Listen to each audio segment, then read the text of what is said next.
যদি তারা কেউ নির্বাচনী ক্ষমতার মাধ্যমে ক্ষমতায় এসে না থাকে, তাহলে কি আপনি বলবেন যে গণতন্ত্র আসার আগে 300 বছর আগে সারা পৃথিবী অন্ধকারাচ্ছন্ন ছিল, এই সারা পৃথিবীতে কোনো ভালো শাসক ছিল না, সারা পৃথিবীর মানুষেরা সবাই নির্যাতন এবং জুলুম অত্যাচারের মধ্যে ছিল, সারা পৃথিবীর সকল মানুষ? এটা কি কোনো যুক্তিযুক্ত কথা?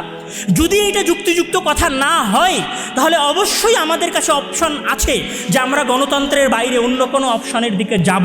অবশ্যই আমাদের কাছে অপশন আছে যে আমরা খেলাফত শাসনের কথা বলতে পারি, এটা আমাদের রাইটস। গণতন্ত্র তোমরা নিয়ে এসেছিলা ইউরোপিয়ান অন্ধকারাচ্ছন্ন যুগের কারণে। আমরা তো তোমরা যখন অন্ধকারের মধ্যে ছিলা 500 খ্রিস্টাব্দ থেকে নিয়ে 1500 খ্রিস্টাব্দ পর্যন্ত, ওই সময় তো আমরা মুসলমানেরা অন্ধকারের মধ্যে ছিলাম না। সুতরাং গণতন্ত্র তোমাদের প্রয়োজন, আমাদের প্রয়োজন নয়। গণতন্ত্র তোমাদের দরকার, ডেমোক্রেসি তোমাদের দরকার, আমাদের প্রয়োজন নয়। ডেমোক্রেসি তোমাদের প্রয়োজন হওয়ার পরে তোমরা বাস্তবায়ন করেছো, এখনও ডেমোক্রেসি তোমাদের এক্সপেরিমেন্টাল যুগ পার করছে।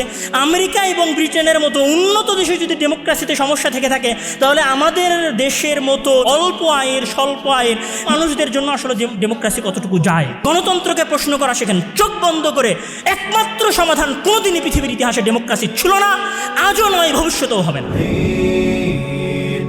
نرفع الرايات سوف يعلمون